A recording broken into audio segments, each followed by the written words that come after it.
We need good roads and a better drainage system, but our MP could have achieved more if his party was in power. These are the words of some residents in the Ablekuma West constituency. Now, this constituency promises to present a keen contest between the MPP's Ablekuma Akufo and the NDC's Diana Chum. Now, John Joseph Akablay throws the spotlight on the constituency as the MPP flag bearer Nana Akufo-Addo tours the area to galvanize support for his party's candidate. One of the 45 constituencies created prior to the 2012 general elections, the Ablekuma West constituency, carved out of the Ablekuma South constituency. Just before we look at the candidates who will be contesting in this constituency for this year, let's talk a bit about how it has been in terms of the political parties and their candidates and who has emerged victorious since 1992. For the 1992 elections, Kweno Metal of the NDC emerged victorious. The constituency then was the Ablekuma South. It remained as the Ablekuma South, but in 1996, Teresa Tego of the MPP emerged victorious. She held on to the seat until 2008 when the MPP changed its parliamentary candidate. Francis Kojo Smith contested against the NDC's Fritz Bafo, with Fritz Bafo emerging victorious. Now in 2012, when Ablekuma South constituency was separated, so that we have Ablekuma West and Ablekuma South. For the Ablekuma West constituency, Esla Owusu Ekufu emerged victorious, beating the NDC's Victoria Hammer by some 1,082 votes. Now for this year's polls, even though the MPP holds on to the seat, the dynamic will be a bit different. And it all has to do with the fact that a member of the MPP has abandoned the party and is contesting as an independent candidate. I'm talking about Theophilus Tete, who was a constituency chairman of the party. Now he'll be contesting as an independent candidate. Also for the MPP, Esla Owusu Ekufu, the incumbent, will be contesting again. Whilst for the NDC, Diana Chum will be the party's candidate. It will be a keenly contested race. Your election headquarters is here to speak to the electorates, to find out from them how the past 4 years has been, any challenges, and what the success story has been. We also seek to find out from them what the key factors will be in their choice of a candidate for this year's polls. Let's take a walk around town and let's talk to some electorates. Oh, it's not bad. Anyway, she's doing what she can because it's not her party which is in power. So even other things that we need, if she goes to the parliament and asks, oh, we need this, she wouldn't get it because here is not an, let's say, a strong NDC area. So they might decide not to give her or not. So she has done what she can, but I think that she has to step up more. But let's give her another chance and let's see what will happen. Like, let's say when you go to other areas, they have been doing their roads, asphalt. But here, we don't have it more as such like other places that are with the NDC area. So sometimes she comes to the area to talk about what we need and then her plans to make it work, but it never comes. So we are hoping that maybe they will help her to get things that our constituency we need that can help us, because our roads are very bad. And then when Dunso was on, that's man, we hardly get light. But now that they are saying the Dunso will go, let's see what will happen. I think what I think we need much is the road. The road are bad, because if you go to last stop Ebenezer down area, going to Senate down there, and then our drainage system going to Sakaman, and then Senate down, even Kifit down. When it rains, we get so much problems. If they can do the gutters and then the road will come. I think these are some of the problems that we have. It has to go to the parliament. They will debate and then they will give her the money. And then our MP, we all know that our MP is somebody who tries to talk for the party. And then maybe because of that, they will have some hatred on her. Now, okay, my community, they need road. They have it. They have the contractors that they can bring on board to do it quickly, but they won't do it because they know they will not get anything. Whatever they do, they will never get any vote here. So they will not even waste their time. They will go to Choko, Mamplobi area where they have their strong road to do the asphalt, everything for them. But see, we don't even get it. If you go around, since you are in our community, you just go around, look at the road. These things you don't need to ask. So we pay tax. Everybody pays tax. When you buy, when you go and pay for Vodafone, your bills, all the taxes are on it, but we don't see it. We don't see. At least they should help her, give her some kind of funds to do all this road for us. Otherwise, we will still be at where we are. Even if she wins this coming election, and then her party does not come to power, most of the thing will not be done. And then the NDC people, they also have to know that it's not everybody in Dansman that is NPP. There are some NDC people also here. They live here, they have houses here, they have their business running here. So they should consider that and help her to develop our community. You understand? When you go to, let's say, the Dansman Polyclinic, the place is always choked. Our hospital is very small. If you go there, it's very small. They need to help her. These are some of the things that she needs money. And she cannot, use her own pocket money. How much do they pay her? How much? And she also has family to take care of. Other people that she's sponsoring in terms of scholarship and all that. So they should, consider her. I think it's okay, but not quite impressive, but it's fine. We had issues with light, and in this constituency we have issues with water, with our roads, and then we expect all these needs to be met. So once they've not been met, I think we just hope for the best. I've always voted for one person, and that's how it's going to be. So I don't think it's going to change. The trend will change. But what I know is MPs and what they do, their work is basically about making the laws work. That is what I think they do. So we'll just give her the nod for her to go represent us and then do things on our behalf. Things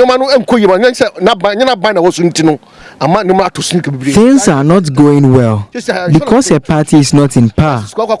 I am a taxi driver. I cannot pay insurance. Getting a license is tough. On development issues, even though she's not achieving much, it's because her party is not in power. My vote will be influenced by the truthful nature of the candidates, one who is fair to all and can fix our road challenges. One who is honest and bold enough to use funds for the intended purpose.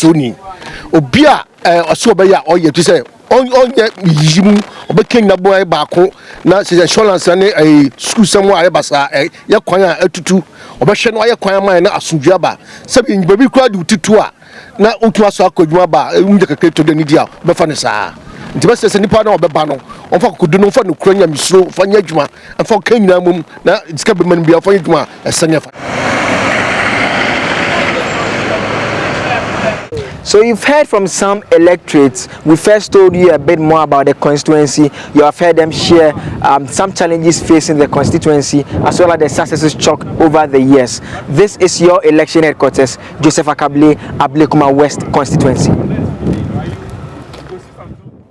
And we'll be going live to the Ablekuma West constituency in a short while because the presidential candidate of the MPP, Nana Dankwa Akufo-Addo, himself is there today with Ursula Owusu-Ekufo campaigning on the ground there. That is how important that particular seat is for the NPP. In the broader scheme of things, Ablekuma West, if you win it, together with the other seats in the Greater Accra region, the Greater Accra region, we all know, it's a swing region. And therefore, if you win that seat, and you win a few more in the Greater Accra region, you are on your way with a strong indicator how you might perform in the overall outcome of the elections. And that is why it's absolutely important that you focus on some of these key areas in the Greater Accra region. We'll be going there shortly. Our man Latif Idris is with the campaign team touring that area. When he joins us on the telephone line, he'll tell us what Nado has been saying. But my colleague Joseph, who just returned also from there doing that piece for us, is also in the studio with us. So the key thing about Ablekuma West is that it was carved out not too long ago, 4 years ago, and so it's just pretty new when it comes to the electoral dynamics. But we know that in 2012, Esla, who had come up against a political novice of a sort in Victoria Hammer, who herself had some scandal dogging her. But if you look at the race between Esla Owusu as it panned out against Victoria Hammer, She managed to beat Victoria Hammer by what, 10,000 votes, because it was ring 36,000 as against 26,000. Considering that Victoria Hammer is a total political novice, some people say that Victoria Hammer really gave a run for her money. Well, for this year's race, it will be a bit interesting, and like you rightly mentioned, the fact that the constituency was carved out of the Ablekuma South. But when it was Ablekuma South, for a good number of years, the seat was one that was won by the New Patriotic Party, apart from 1992, where Kweno Metal of the NDC won the seat. For 1996, we had Theresa Tego winning the seat for the NPP. She held on to the seat from 1996 all the way to 2008, when the NPP changed its candidate. They brought Francis Kojo Smith up against Fritz Bafo of the NDC. Fritz Bafo emerged victorious. Then for 2012, you have the new constituency being created out of it. Then the NPP managed to win that seat, but the NDC maintained Fritz Bafo, who also won for that particular constituency. So it's a seat that some parts of the areas belong to the NPP, all right, and the NPP would like to hold on to the seat. But the challenge this time around is the fact that a constituency chairman that contested against Esla Owusu-Ekufo in that primaries is this time around contesting as an independent candidate. I'm talking about Theophilus in there, and he's contesting as an independent candidate. And it's one thing that may split the vote margin for Esla Owusu, and it will be dangerous and will favor Diana Chum. This is not the first time Diana Chum is popping up. In fact, she contested against Victoria Hammer in that 2012 NDC primaries, but unfortunately she lost to Victoria Hammer, and this time around she beat Victoria Hammer again, and she's contesting as the NDC candidate. Let's go live down to the ground. Let's speak to Latif Idris. He's traveling with the presidential candidate of the MPP. Latif, so what has Nanado been telling the supporters on the ground in that constituency? Hello, Latif, can you hear me? Hello, Evans, I can hear you. What has Nanado been saying on the ground? Yeah, Evans, Nanado has been addressing party supporters here in the Ablekuma West constituency. His first port of call was the Kiabu station, where it is addressed. Nanado mentioned a few things about how he's going to restore the National Health Insurance Scheme and also help the fishing industry. Now, one thing that stood out in Nanado's address, Evans, has to do with the fact that he made a strong response to the statement made by the Vice President, Mr. After, in the Ashanti region, where the Vice President mentioned that the NDC has picked up some information that a party is planning to rig the upcoming election. Now, Nanado, in a response, mentioned that it is just evidence or signs that are showing that the Vice President, and for that matter, the NDC, are seeing defeat, staring them in the face in the upcoming election. Reason why the Vice President is going about with those statements. So he mentioned to the Vice President to just put a stop to those comments and focus on campaign issues and not allegations that he cannot substantiate. Evans, as I speak to you now, Nanado is still driving through the streets in the Ablekuma West constituency, and there are hundreds of party faithful businesswomen who have all come out to cheer up the third-time presidential hopeful. Evans. And what sort of reaction has he been getting from the constituents and supporters there? Yeah, Evans, you know that this constituency is for the NPP as far as the parliamentary seat is concerned. Madam Afla Owusu is the incumbent member of parliament. But what is interesting, Evans, in this constituency has to do with the fact that the former chairman of this constituency, Theophilus Tete, has gone independent. If you remember, during the primaries, he observed things that he thought wasn't going well within the party. He expressed his concern and then broke away from the party.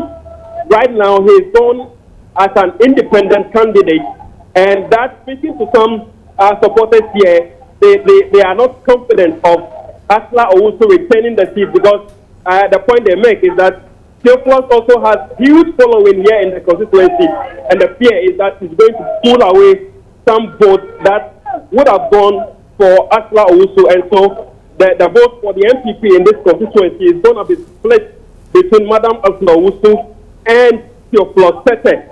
So it could pave the way for Mrs. Diana Chum. She's popularly known as the dynamic Diana in this constituency, who may go away with the seat come December 7th. But it's been cheers all over. Wherever Nanado goes, we have people coming out to cheer up him and the executives of the party who are joining him on the campaign trail, Evans. Okay. Thank you, Lateef. Lateef there with the very latest from the Ablekuma West constituency. The thing, though, about the Ablekuma West constituency and the internal divisions that we've seen play out with the MPP itself is a suspicion that Ablekuma has a backing of Nana Addo himself. She's a favorite of Nana Addo, and Nana Addo is willing to bend the rules to favor her. We recall last year when the party introduced a new policy that says essentially that in constituencies where they have female incumbent MPs, they will allow them to run on the post, and that set off, plenty agitations across board. People were not happy with that, and that culminates in this disaffection, dissatisfaction in Ablekuma West, because eventually when the polls were held, that particular poll was suspended for a long time because of the confusion. Eventually when it was held, the view was that, the polls were, massaged in favor of Ablekuma again because of his links with Nana Addo. Now he's there campaigning for her, campaigning for himself, and the former chairman is feeling aggrieved, and so has taken on this independent role. Definitely is going to be a problem for them because she's going to take some votes away from them.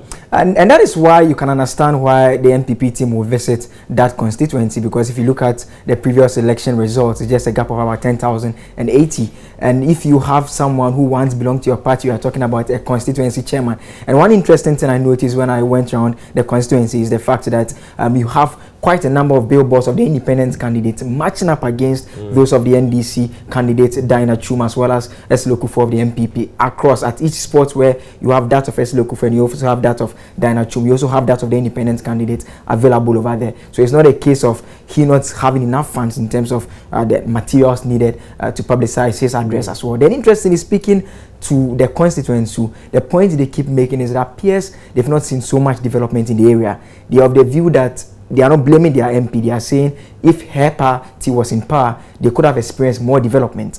So they think that they need a party in power to ensure the development. But that is one thing that could really affect them, because if not done much, it means that there are some people looking out for those indicators, and once they don't see them, they are more likely to vote for someone else whose party they think may win the seat, and that is what may not play very well. And NPP is playing a very risky game in Ablekuma West, because if you look at the margins between the 2012 elections between the NDC and the MPP, there 10,000 votes. Now, if you have an element of an insider who has been the chairman before in the constituency, who is now an independent candidate, all that person needs to do is to break that vote, take away about, assuming he wins just 10,000 votes. That most likely will come from MPP supporters who also aggrieved and would have gone with him. And Evans, you can also imagine 36,000 minus 10. Ablekuma is already down to what? 24,000, 26,000. That gives the NDC an advantage in there. And so what is happening in Ablekuma West only plays the advantage of the NDC. And if I'm the strategist for the NDC, what I'll be doing is trying to take advantage of this to see if that benefits me, exploit as much as possible, because definitely the NDC is a strong force on the ground. And that is what I also think, like you rightly put it, it will favor the NDC. And you can expect the party faithfuls of the NDC, when they go around to campaign, you can expect them to talk about some of these things. They say this is the person you voted for, the person's chairman is now running as an independent candidate against the person. Is this someone you like to vote for? Some of these messages, you expect them to throw them around once they mount the campaign platform. It will be a keenly contested race between the NDC and MPP. Let's just see how it pans out as to whether the MPP, Nana Addo is there and he's talking about the national issues. Is the reason why he's there. Yes. He's not been to many constituencies in the Greater Accra region, but he's made it a point to go there today.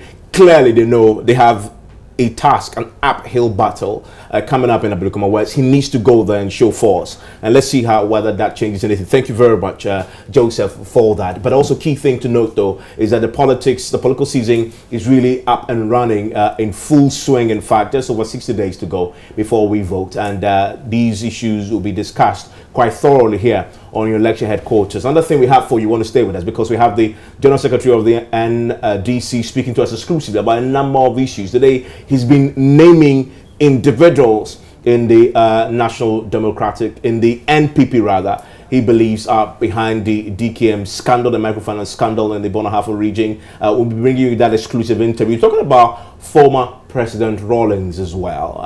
Very interesting comments about why he is not joining them directly on the campaign trail. We will bring you that interview here on your election headquarters. But before we do all that, I want to take you to the Ashanti region, because the presiding member elections taking place in Kumasi for the Kumasi Metropolitan Assembly has again ended this afternoon without any winner after the votes. Now, it's been months without a presiding member, as 8 attempts to elect one have all ended up in a deadlock, and sometimes in violence. We saw that last week. Now, this afternoon, they again failed to elect one. Let's go live now. Let's go to Kumasi. Let's speak to Rasasari Donko, who's been monitoring events there for us. Has it been as chaotic, as violent as what we witnessed last week, or simply this is a case of a deadlock?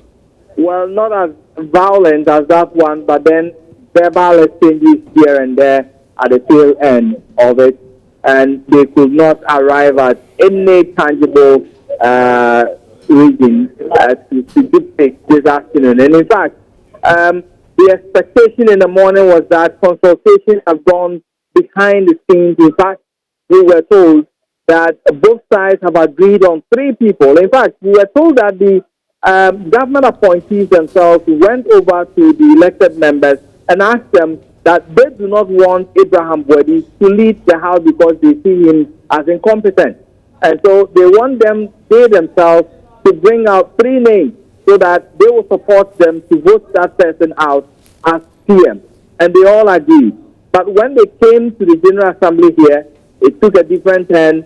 They went back, did their own thing, minds changed. They went totally different from what they had discussed. And so we went to the first voting. It was 69-50 against Honorable Edise. And so they decided to go for consultations, 1 hour, getting to 2 hours. They came back, deadlock, entrenched position. This side is saying that we will not allow Okoman to go. The other side, Honorable Senior, stood up and said in front of everybody that indeed, if they will not allow Okoman to go ahead for the yes or no vote, then it's going for nobody. They will continue voting like that till eternity. And so they have the motions moved for them to adjourn the meeting indefinitely because we were getting nowhere. And this is coming. It is happening against the backdrop of assurances from the Ashanti Regional Minister yesterday that he's so confident, based on the backroom work that has been done, that he is absolutely confident that some conclusion will be reached today. It appears it's not panning out as he had hoped for. Exactly. In fact, he is granting he is holding a press conference right now, and he is so disappointed. In fact, he told us a short while ago that based on the consultations behind the scenes, he felt strongly that indeed the day will bring forth a presiding member. But then things took a different turn, a different twist altogether. He is shocked by the stance, the entrenched positions taken by both sides, and that there's nothing that he can do except to go ahead, adjourn the meeting indefinitely, go back to the table, see what behind the scenes they can do to bring them back together. So now we do not know exactly when they will come back together. The year is almost ended. T16, other projects that depend on the General Assembly are stuck. Kumasi is without a mayor. Nothing is moving on. I see. What happened last week was, although the conversations were happening inside the main auditorium, we had a crowd that had gathered outside, and that's where the real confusion started. What's the atmosphere like now with all that has happened today?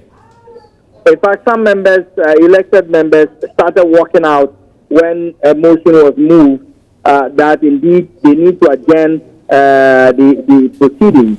One government appointee, Sami Jensi, who is a former aide to the Kumasi mayor, stood up to second a motion to have the meeting adjourned. And it was he who laid bare what has been happening behind the scenes. And indeed, he said, and I'm quoting him, he said that they have on that yesterday met both sides. And in fact, they gave this to the elected members from the Nana Kusitenya camp, that you go ahead, you yourself select 3 people let us all vote on these 3 people. But what we are saying is that we do not think that Abraham Boadi, popularly known as the poor man, is competent enough to lead the assembly.